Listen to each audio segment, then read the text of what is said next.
अस्सलाम वालेकुम, कैसे हैं आप सब लोग। जैसा कि आप लोगों को टाइटल देख के आइडिया हो गया होगा कि आज का जो हमारा टॉपिक है वो है रिगार्डिंग यूएसए। बेसिकली जो भी स्टूडेंट्स अप्लाई करना चाह रहे हैं वो अप्लाई करेंगे F1 student visa. F1 basically है क्या चीज़? F1 visa is a category. अब कौन है जो F1 वीज़ा कैटेगरी के लिए अप्लाई कर सकता है? अब जो भी आपका स्टडी वीज़ा के लिए अप्लाई करना चाह रहे हैं, जो भी आपके स्टूडेंट वीज़ा ये जो भी स्टूडेंट हैं स्टडी वीज़ा के लिए या स्टूडेंट वीज़ा के लिए अप्लाई करना चाह रहे हैं वो थ्रू F1 वीज़ा के अप्लाई करेंगे।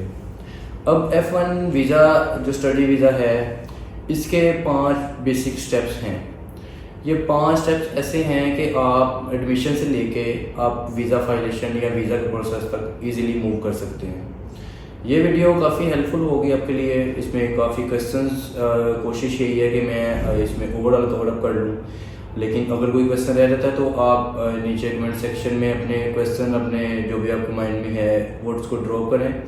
उसके अकॉर्डिंग फिर इसी क्वेश्चन को आंसर में कन्वर्ट करके एक और न्यू पॉडकास्ट बना दिया जाएगा। तो सबसे पहले देखें F1 वीज़ा कैटेगरी के लिए कौन कौन अप्लाई कर सकते हैं। जब आप F1 स्टूडेंट वीज़ा को चूज़ करते हैं तो आप इस चीज़ के लिए देखें कि आप अंडर ग्रेड के लिए अप्लाई करना चाह रहे हैं या आप पोस्ट ग्रेड के लिए अप्लाई करना चाह रहे हैं। अब अगर आप अंडर ग्रेड के लिए अप्लाई करना चाह रहे हैं या पोस्ट ग्रेड के लिए अप्लाई करना चाह रहे हैं तो सबसे पहले जो रिक्वायर्ड चीज़ है वो है आपके डॉक्यूमेंट्स।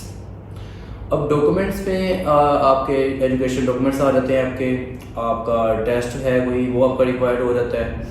अब अप्लाई करने से पहले आपकी 2 मेन चीज़ें आ जाती हैं, 2 पॉइंट्स कह सकते हैं हम इसको। यहाँ पे 2 पॉइंट्स आते हैं कि अब आप खुद अप्लाई करना चाह रहे हैं या आप किसी कंसल्टेंट को ऐड करना चाह रहे हैं। इनके स्टेप स्टार्ट करने से पहले थोड़ा सा ओवरव्यू है कि सबसे पहले जब आप स्टार्ट करते हैं अपना प्रोसेस तो आपको आइडिया होना चाहिए कि आप खुद अप्लाई कर रहे हैं या किसी कंसल्टेंट को ऐड कर रहे हैं अपने साथ। अब यहाँ पे 2 पॉइंट्स आते हैं।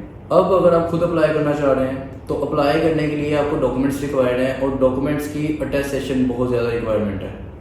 अगर आप अपने बिहाफ पे अप्लाई कर रहे हैं तो आपको अटेस्टेशन करवानी पड़ेगी। उसकी नॉर्मली फ़ीस पाकिस्तानी रुपीज़ में देखें तो कोई 4,000 5,000 में अटेस्टेशन हो जाती है। लेकिन कंसल्टेंट का आपको एज ये मिलता है कि कंसल्टेंट के थ्रू जब आप अप्लाई करवाते हैं तो उससे यूनिवर्सिटी डिमांड नहीं करती वेरिफिकेशन या अटेस्टेशन डॉक्यूमेंट्स की। उनकी खुद की स्टम्प्स होती हैं, वो खुद उसको वेरीफाई करके डॉक्यूमेंट्स को मूव डाउन करते हैं। अगर आप अपने बिहाफ पे अप्लाई करते हैं तो यूनिवर्सिटी आपसे अटेस्टेशन की डिमांड करेगी। अब आ जाएंगे यहाँ पे एक और पॉइंट निकलता है। अगर आप खुद अप्लाई करना चाह रहे हैं या किसी कंसल्टेंट को ऐड करना चाह रहे हैं तो हर यूनिवर्सिटी की मैक्सिमम देखें तो आपकी यूएसए में यूनिवर्सिटी चूज़ करने से पहले उस यूनिवर्सिटी की एप्लीकेशन फ़ीस है। अब जब आप खुद अप्लाई करते हैं तो यूनिवर्सिटी आपको डिमांड करती है कि आप उसकी एप्लीकेशन फ़ीस पे करें, देन वो आपकी एप्लीकेशन में वर्किंग करेगी कि आप एलिजिबल हैं, आप मैच्योर स्टूडेंट हैं, आप सीरियस स्टूडेंट हैं या नहीं। अब अगर आप इसी वे में कंसल्टेंट का आपको ये बेनिफिट मिलता है कि कंसल्टेंट के पास उसका एज पॉइंट ये है कि उसके पैनल की यूनिवर्सिटीज़ होती हैं। जब यूनिवर्सिटीज़ कंसल्टेंट के साथ लिंक में होती हैं, उनके साथ डायरेक्ट पैनल में होती हैं, तो फिर आपको एप्लीकेशन फ़ीस का एज मिलता है। आप यूनिवर्सिटी को फ़ीस नहीं पे करते। आप कंसल्टेंट के मैक्सिमम कंसल्टेंट जो हैं उनकी एप्लीकेशन अपनी जो प्रोसेसिंग फ़ीस होती है वो होती है, लेकिन जो यूनिवर्सिटी की फ़ीस होती है वो कुछ यूनिवर्सिटी ऐसी भी हैं कि जिसकी आप कह लें कि ये पैनल पे होने के बाद भी वो आपसे एप्लीकेशन की फ़ीस डिमांड करती है। बट अगर आप कंसल्टेंट के थ्रू अप्लाई करवा रहे हैं तो मैक्सिमम 90% यूनिवर्सिटीज़ आपको मैक्सिमम फ्री कर देती हैं। 10% यूनिवर्सिटीज़ ऐसी हैं कि जो आपसे डिमांड करेंगी आपकी फ़ीस। अब आ जाएं स्टेप्स पे। सबसे पहला स्टेप इसका क्या है? सबसे पहला स्टेप इसका देखें तो आता है एप्लीकेशन एंड I-20। अब एप्लीकेशन सबसे पहले एप्लीकेशन लॉन्च करने के लिए आप खुद कर रहे हैं, कंसल्टेंट से करवा रहे हैं, व्हाटएवर जो भी आपके डॉक्यूमेंट्स आपकी रिक्वायरमेंट है। डॉक्यूमेंट्स में आपका अगर आप यूजी का स्टूडेंट हैं, आपका मैट्रिक, आपका इंटर, आपके रिकमेंडेशन लेटर्स, आपके आइट्स, पीटी, आपका डोलिंगो, टोफल, जो भी व्हाटएवर जो भी आपने इंग्लिश टेस्ट किया हुआ है। अब आ जाएं कि आप पोस्ट ग्रेड के लिए अप्लाई करना चाह रहे हैं। पोस्ट ग्रेड में सेम एज इट इज़ आप अप्लाई कर सकते हैं। आपके डॉक्यूमेंट्स की वेरिफिकेशन है, आपका मैट्रिक, इंटर, आपकी बैचलर ट्रांसक्रिप्ट। अब कुछ स्टूडेंट हैं जो फ्रेश ग्रेजुएट हैं फ्रेश ग्रेजुएट पाकिस्तानी यूनिवर्सिटी का क्राइटेरिया ये है कि अगर आप फ्रेश ग्रेजुएट हैं तो आपको वो कह लें कि डिग्री कंप्लीशन के बाद बहुत जल्दी आपको डिग्री प्रोवाइड नहीं करते। आपको डिग्री देने में कह लें कि 3 से 4 मंथ लग जाते हैं इजीली। तो उस वे में फिर क्या किया जाता है कि बच्चे को एक यूनिवर्सिटी से लेटर मिलता है, degree completion letter. Degree completion letter की बेस पे उसका आपको ये बेनिफिट होता है कि डिग्री कंप्लीशन लेटर में मेंशन होता है कि ये बच्चा यहाँ से ग्रेजुएट है 2022 सेशन से लेकर 2026 सेशन तक। आपका वहाँ पे सेशन मेंशन होता है, उसमें मेंशन किया होता है कि बच्चे की ये CGPA है। हमारी यूनिवर्सिटी का रूल ये है कि हम लोग डिग्री कंप्लीशन के बाद आफ्टर 2 to 3 मंथ्स के बाद हम डिग्री बच्चे को प्रोवाइड करते हैं। उस डिग्री कंप्लीशन लेटर के बिहाफ पे आपका एडमिशन यूनिवर्सिटी के अंदर हो जाता है। आप अपना आइट्स प्रोवाइड करते हैं यूनिवर्सिटी को, अब A to Z डॉक्यूमेंट सारे प्रोवाइड करते हैं।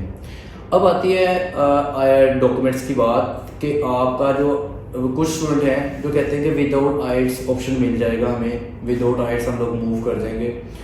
उनके लिए रिकमेंडेशन ये है कि आपका एडमिशन हो जाएगा, आप मूव कर देंगे, लेकिन आप लोग वहाँ जाके पाथवे चूज़ करेंगे। आप पाथवे चूज़ करेंगे मतलब ये है कि आप वहाँ पे जाके उनकी इंग्लिश क्लासेस लेंगे। आप उनकी डिग्री, बैचलर डिग्री पढ़ने से पहले आप उनके पहले इंग्लिश लैंग्वेज की क्लासेस लेंगे जो आइट्स की इक्विवेलेंसी बनेगी।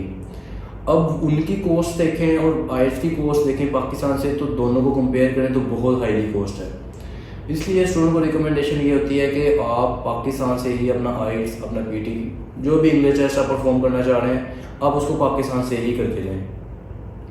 आप एप्लीकेशन यूनिवर्सिटी को भेजते हैं, यूनिवर्सिटी आपको अपने कंडीशनल ऑफर लेटर भेजती है। ऑफर लेटर भेजने के बाद यूनिवर्सिटी आपसे डिमांड करती है, सम यूनिवर्सिटीज़ हैं जो आपसे इनिशियली फ़ीस चार्ज करती हैं। अब उनमें यूनिवर्सिटी जो मैक्सिमम कह लें कि जो उनका फ़ी रेंज है वो है अराउंड अबाउट फिगर 2000 से लेके 8000 तक। नॉर्मली जो हिट किया जाता है यूनिवर्सिटी को वो मैक्सिमम 4K 2K। अब कुछ यूनिवर्सिटीज़ हैं जो आपसे 2K इनिशियली डिमांड करती हैं, ठीक है। और आपको एक लेटर है I-20 क्या चीज़ है बेसिकली, आपको जैसे ही आप 2K इनिशियली यूनिवर्सिटी को प्रोवाइड करते हैं आपको I-20 रिसीव हो जाता है, ठीक है। जैसे ही आप I-20 की आपको रिसीव होता है आप अपने वीज़ा के लिए रिलैक्स हो जाते हैं। कुछ यूनिवर्सिटीज़ हैं जो आपको आफ्टर 2K I-20 शो कर देती हैं। कुछ यूनिवर्सिटी की डिमांड है कि इनको 4K डिपॉजिट करवाया जाए, देन वो आपको I-20 शो करेंगे। तो ये हमारा फर्स्ट स्टेप था कि आपको एप्लीकेशन और आपका I-20। सेकंड स्टेप है हमारा सर्विस फी। कुछ यूनिवर्सिटीज़ हैं जो आपको आफ्टर 2K आपको डिमांड करती हैं, आपको शो कर देती हैं I-20। बेसिकली I-20 है क्या चीज़, I-20 के ऊपर आपका कोर्स का ड्यूरेशन, आपकी डिग्री टाइटल, आपका बैंक लिविंग एक्सपेंस, आपको कितनी बैंक स्टेटमेंट चाहिए उसका फार्मूला उसके ऊपर मेंशन होता है, आपकी living cost, maximum A to Z कहने के आपको I-20 के ऊपर ये चीज़ें मेंशन होती हैं। I-20 जैसे ही आपको रिसीव होता है, आपका दूसरा कहने के फर्स्ट स्टेप था आपका एप्लीकेशन एंड I-20। यहाँ पे आके आपका फर्स्ट स्टेप मैक्सिमम कंप्लीट होता है जब आपको I-20 रिसीव हो जाता है। सेकंड स्टेप ये है कि service fee, SEVIS। Service fee का एप्लीकेशन ये है कि student and exchange visitor information system. Service fees का आपको कह लें कि बेनिफिट कह लें या ये क्यों पे करनी होती है, ये इसलिए पे करनी होती है कि ये एम्बेसी की डिमांड है। आप ये फ़ीस जब पे करते हैं, सर्विस फ़ी ये है $350 US डॉलर पे करते हैं आप ये पे करते हैं। पे करने के बाद आप यूनिवर्सिटी में अगर खुदा ना आप जब वीज़ा फ़ाइल करते हैं, वीज़ा फ़ाइल करने से आप खुदा ना खास अगर रिफ्यूज़ल आ जाता है आपको, तो ये SEVIS फीस आपकी इस चीज़ की डिमांड करती है एम्बेसी को कि आप 6 मंथ तक दोबारा भी इंटरव्यू दे सकते हैं। तो ये $350 कहने के बेनिफिट है, यूनिवर्सिटी की एम्बेसी की डिमांड है, आप इसको पे करते ही करते हैं। तो फर्स्ट स्टेप आपका एप्लीकेशन एंड I-20, सेकंड आपकी SEVIS फीस। इसके बाद हमारा थर्ड स्टेप है DS-160 form. DS-160 form basically है क्या चीज़, ये कोई 10 to 15 पेजेस का आपका पेज कह रहे फॉर्म होता है। आप इसको फिल करते हैं, इसके ऊपर आप अपनी A to Z detail university की, आपके कोर्स की, आपके कह रहे हैं कि आपके रिलेटेड आपके सोशल अकाउंट्स की, लाइक आपका फेसबुक, आपका इंस्टाग्राम, आपका लिंक्डइन, ए टू जी आपकी प्रोफाइल्स के ऊपर मेंशन करके आप उसको फिल करते हैं। ये सुनने में आया, काफ़ी स्टूडेंट कहते हैं कि ये बहुत डिफ़िकल्ट है, ये इजीली फिलअप नहीं होता, इसके लिए काफ़ी ज़्यादा कह लें कि डिफ़िकल्ट रिक्वायरमेंट है। सच एज ऐसी रिक्वायरमेंट कोई भी नहीं है। आप इसको ईजीली खुद भी ऑनलाइन फिल कर सकते हैं। कंसल्टेंट को इसलिए ऐड करते हैं, या कह लें कि आप किसी भी काउंसलर को इसलिए ऐड करते हैं कि उनकी वर्किंग रोज़ की है। जब आप खुद इस पर वर्किंग करते हैं तो आप इस चीज़ पे श्योरिटी, कुछ क्वेश्चन ऐसे आ जाते हैं कि आपको उस क्वेश्चन के आंसर का आइडिया नहीं होता। कंसल्टेंट को आपको ऐड करने का बेनिफिट आपको ये मिलता है कि उसकी रोज़ की वर्किंग है, वो आपको जब आपके लिए फील करेगा तो उसमें गलती के चांस कम है। चांस कम से मुराद है कि चांस है ही नहीं गलती के। जब आप खुद अप्लाई कर रहे होंगे तो आप कह लें कि थोड़ा सा डाउट में भी हैं कि आप इसको फिल तो कर रहे हैं लेकिन इसमें कोई चीज़ मिस्टेक तो नहीं है। और वीज़ा फाइलेशन किसी भी कंट्री का है, वो एक ऐसी चीज़ है कि उसमें 0% मिस्टेक भी आपके लिए एक्सेप्टेबल नहीं है। तो ये 10 to 15 पेज का एक फॉर्म होता है, इसको आप इजीली फिलअप करते हैं। फिलअप करने के बाद आप कह लें कि आप अपनी जो 4th स्टेप है वो है वीज़ा अपॉइंटमेंट। इसके बाद आप जैसे ही अपना फॉर्म फिल करते हैं, आप DS 560 फॉर्म फिल करने के बाद आप वीज़ा की अपॉइंटमेंट बुक करते हैं। वीज़ा की अपॉइंटमेंट के लिए आप अपनी एक फ़ीस पे करते हैं, जिसको कहते हैं, जिसको आप स्टूडेंट इसको I-20 फ़ीस भी कहते हैं, स्टूडेंट इसको वीज़ा फ़ीस भी कहते हैं। तो इसकी जो वीज़ा फ़ीस है वो है $185। आप ये पे करते हैं। पे करने के बाद आप अपनी इंटरव्यू की प्रिपरेशन करते हैं। प्रिपरेशन करने के बाद आप कह लेंगे अपनी अपॉइंटमेंट बुक करते हैं। इस अपॉइंटमेंट बुक करने के ड्यूरेशन के बाद आपका जो लास्ट स्टेप आता है वो आता है आपका इंटरव्यू। अब डिमांड बच्चों की ये होती है कि फिजान भाई, इंटरव्यू की प्रिपरेशन हम लोग कहाँ से करें, हम कौन से क्वेश्चन प्रिपेयर करें।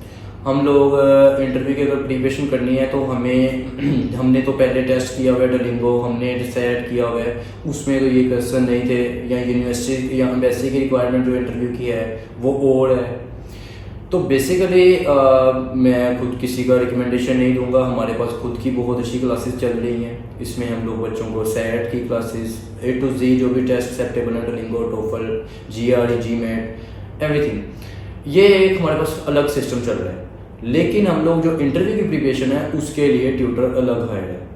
हम लोग उसको स्पेशली बच्चे को टाइम देते हैं, बिकॉज यूनिवर्सिटी की डिमांड कह लें कि कम है USA के लिए, आपकी वीज़ा ऑफिसर की डिमांड, आपकी एम्बेसी की डिमांड बहुत ज़्यादा है। आप अपने इंटरव्यू बेस के ऊपर आप अपना इजीली वीज़ा ले सकते हैं। तो A to Z आपकी फर्स्ट मंथ से लेके, लेट्स सपोज आपको 6 मंथ हो गए हैं, 5 मंथ हो गए वर्किंग करते हुए, तो आपका फर्स्ट मंथ से लेके आपका 6 मंथ तक आपका डिपेंड कर रहा होगा आपके इंटरव्यू के ऊपर। इसमें किसी कंसल्टेंट का कोई काम नहीं है, इसमें किसी भी कहने के डॉक्यूमेंट्स, एडिशनल डॉक्यूमेंट्स का कोई भी काम है। इसमें जो सबसे ज़्यादा मैटर करती है ये चीज़ है कि इंटरव्यू। अब इंटरव्यू बच्चे ने कहाँ से प्रिपेयर करना है, आपका जो कंसल्टेंट है, जो काउंसलर है, उससे आप इंटरव्यू की प्रिपरेशन खुद करें। आप जब तक श्योरिटी इस चीज़ की ना हो जाए कि मैं खुद फुली प्रिपेयर हूँ अपने इंटरव्यू को लेके, आप उसको इजीली असेस कर सकते हैं। उसके बाद अपनी अपॉइंटमेंट लें, इससे पहले अपने वीज़ा की अपॉइंटमेंट ना लें। क्यों? इसका वीज़ा का जो कह लें कि जो इंटरव्यू टाइम है, जो स्टूडेंट्स लेके आए हुए हैं, उनका ओवरव्यू या उनका रिव्यू देखें तो ये यही चीज़ है कि हार्डली उनको सिर्फ और सिर्फ 2 मिनट, 1.5 या 3 मिनट मैक्सिमम, इतने मिनट उनको दिए। उन्हीं के अंदर उन्होंने डिसीजन दिया है कि बच्चे को वीज़ा देना है, उन्हीं के अंदर उन्होंने डिसीजन दिया है बच्चे को वार्निंग दी है, उन्हीं के अंदर डिसीजन दिया है कि बच्चे को रिफ्यूज़ किया है। तो जो लास्ट स्टेप है इंटरव्यू, ये कह लें कि सबसे मेन स्टेप, सबसे प्रायोरिटी इसी की बेस पे है, इंटरव्यू बेस्ड वीज़ा USA का। आप इंटरव्यू की प्रिपरेशन 100% करें अपने हैंड से, आप एक अच्छी परफॉर्मेंस वहाँ पे दें और क्या कहते हैं इसका जो वीज़ा है उसको एक्सेप्ट करें। तो ये जो 5 स्टेप आज हम लोगों ने डिस्कस किए हैं, ये मैक्सिमम इसके साथ आपको काफ़ी इन्फॉर्मेशन भी कलेक्ट हुई होगी। इसी के अकॉर्डिंग ओवरऑल प्रोसेस भी इसी के अंदर मैंने एक्सप्लेन करने की कोशिश की है। आपको इंशाल्लाह नेक्स्ट जो वीडियो होगी उसके अंदर हम लोग फिर एक प्रोसेसिंग के अंदर कह लेंगे यूनिवर्सिटीज़ की रिक्वायरमेंट्स, यूनिवर्सिटी की फीसिस, लोकेशन कौन कौन सी बेस्ट हैं, कौन कौन सी स्टेट में अप्लाई करना चाहिए, कौन सी यूनिवर्सिटीज़ है जो बेस्ट स्कॉलरशिप देती हैं, इंशाल्लाह नेक्स्ट वीडियो के अंदर हम लोग इस पे एक्सप्लेनेशन करेंगे। आज की इस वीडियो के अंदर आपको कोई भी क्वेश्चन हो और आप कुछ भी पूछना चाह रहे हैं तो आप नीचे कमेंट सेक्शन है, आप कमेंट करें और आप इनवॉय ग्लोबल कंसल्टिंग को विज़िट करें। आपका अपने एप्लीकेशन को असेस करवाएं। असेस करवाने के बाद एज सून एज पॉसिबल आप यूएसए के लिए अप्लाई करें। और अगर कोई फर्दर कह ले कि मीटिंग पर्सनली मिलकर करना चाह रहे हैं तो हरिया वाला चौक डी ग्राउंड में हमारा ऑफिस है और इनवॉय ग्लोबल कंसल्टिंग के नेम से नंबर नीचे मेंशन है, आप कॉल भी कर सकते हैं और ऑफिस का विजिट भी कर सकते हैं। तो इंशाल्लाह मिलते हैं नेक्स्ट वीडियो में। Thank you so much.